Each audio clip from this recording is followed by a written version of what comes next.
Welcome back, everybody, for another deep dive. This time, we're going to be looking at the PortalFuse Weekly Security Update Report, covering January 15th to the 21st, 2025. Sounds good. I hope everyone had a chance to kind of, recover from last week's Patch Tuesday. Oh, yeah. Because, keeping up with all these updates could sometimes feel like a never-ending race, right? That definitely feels that way sometimes. But it is a race worth running, and we've got another, batch of updates and vulnerabilities to kind of unpack this week. And as always, I've got an expert here to help us make sense of it all. Happy to be here.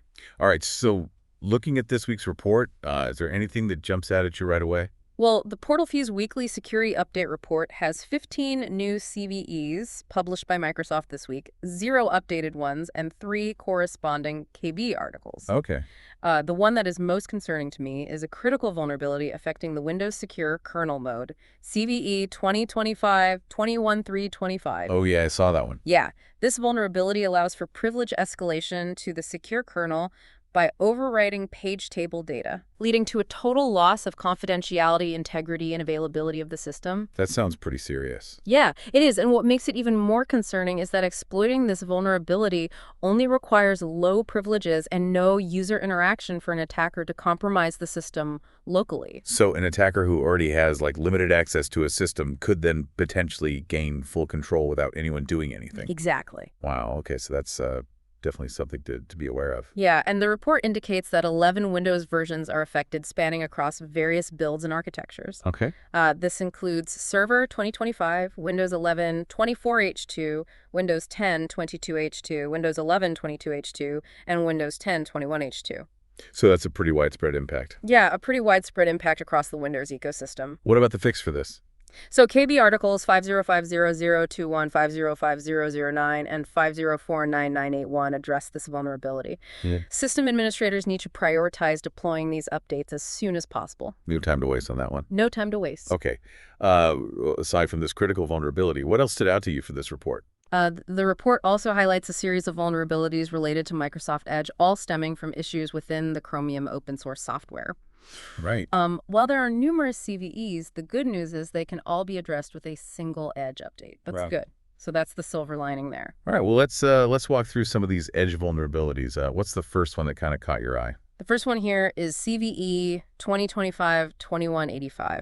Okay. It's an elevation of privilege vulnerability. It can be triggered when a user clicks on a specially crafted URL. While it doesn't directly impact data confidentiality or integrity, it does allow unauthorized access to sensitive information. Definitely not something to ignore. No, definitely not. What else is on the list here? Next, we have CVE 2025-0448, which affects the compositing component of Chromium, and then CVE 2025-0447, which is related to navigation. Okay. Both of these could potentially allow for browser exploitation. So 2 more pretty serious ones. Yeah, and then we have CVE 2025-0446 and CVE 2025-0443, both dealing with issues in the extensions component. Interesting. These vulnerabilities highlight the need for careful vetting and management of third-party extensions. Yeah, that's for sure. Because you never know what you're going to get sometimes, especially from, less reputable sources. Absolutely. Okay.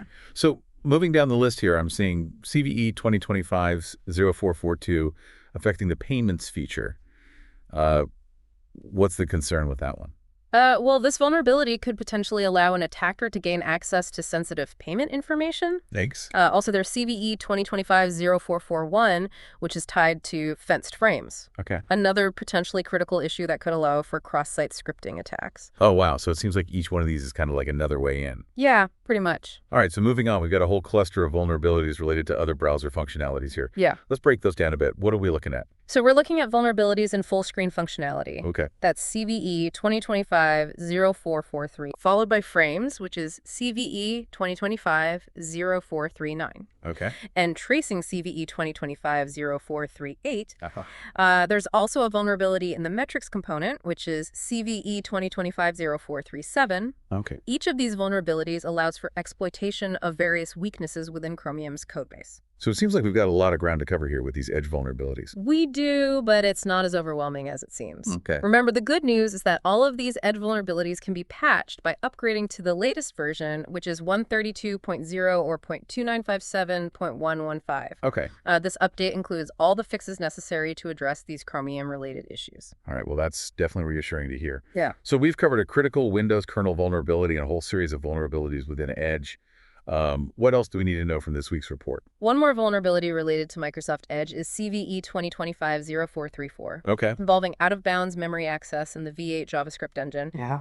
This type of vulnerability could allow an attacker to execute arbitrary code within the context of the current user, essentially hijacking the browser. The V8 engine powers both Chrome and Edge, right? That is correct. So that seems like it could have a pretty significant impact. It absolutely could. And thankfully, it's addressed by the same Edge update we've been discussing. Yes, version 132.0.2957.115 patches this vulnerability as well. Okay, great. Yeah. So it sounds like the message this week is Update Edge. update Edge. If you have it already. Yeah, and patch those Windows systems. Yes, definitely. All right, well, this is a lot to take in. It is. It really highlights the need for having a robust patch management system in place. Oh, absolutely, especially in light of that, that kernel vulnerability we were just talking about. Right, exactly. Organizations need to be able to, quickly identify and deploy these critical security updates. There's really no room for delay when it comes to vulnerabilities like these. Yeah, and with the increasing complexity of software and just the sheer number of vulnerabilities that are being discovered, it's becoming more and more challenging to stay ahead of the curve. For sure. I think we need to start thinking more proactively. It's not just about patching after the fact. It's about how do we proactively identify and mitigate risks before they can be exploited. So what are some of the key strategies that organizations can implement to kind of improve their security posture? Well, for starters, it's essential to have a clear understanding of your attack surface. Yeah. Knowing what systems and applications you have, what vulnerabilities they may have, and how they're all interconnected is really crucial. And once you have that understanding, you can start to kind of prioritize your patching efforts based on risk. Exactly. Not all vulnerabilities are created equal. You need to focus on the ones that pose the greatest threat to your organization, and that requires a thorough risk assessment. What about vulnerability scanning? How does that fit into the picture? Vulnerability scanning is an important tool for identifying potential weaknesses in your systems.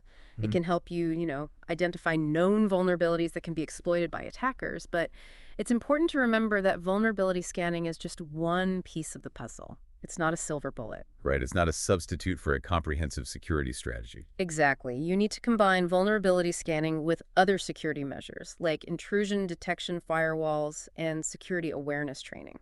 Speaking of security awareness training, how important is it to educate employees about cybersecurity best practices? Oh, it's absolutely critical. Employees are often the weakest link in the security chain. Yeah. They can unintentionally click on phishing links, open malicious attachments, or fall victim to other social engineering tactics.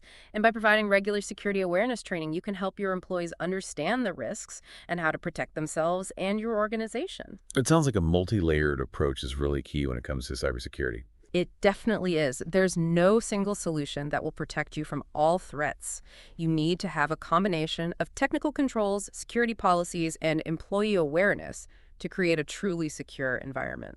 Well, this week's report from PortalFuse certainly highlights the importance of staying on top of security updates and having a proactive security strategy in place. Yeah, I couldn't agree more. The threat landscape is constantly evolving, and we need to be vigilant in our efforts to protect ourselves. Before we wrap up, I wanted to get your take on something with the growing complexity of software and the interconnectedness of systems.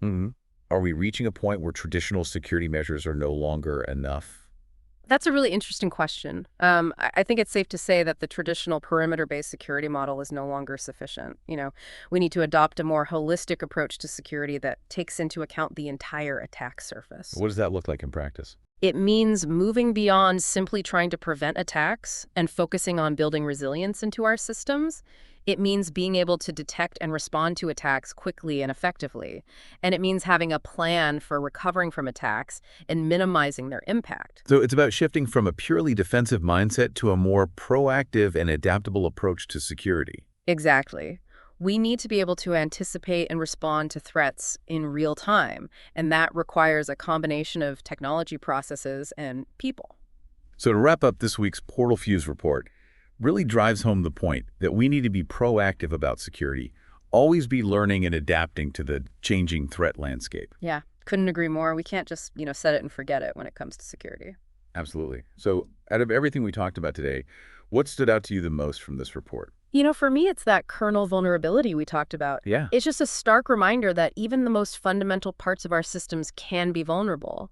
And it really highlights the need for that continuous vigilance. It's a wake-up call Yeah, for sure. for anybody who might have been feeling complacent Definitely. about their security posture. It reinforces the importance of understanding how these vulnerabilities actually work and how they can be exploited.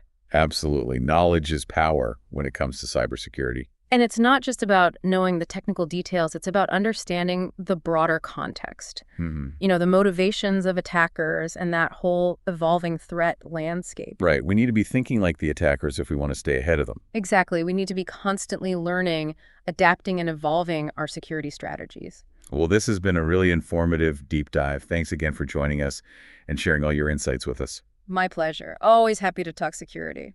And to all of our listeners out there, stay vigilant, stay informed, and stay secure. Until next time.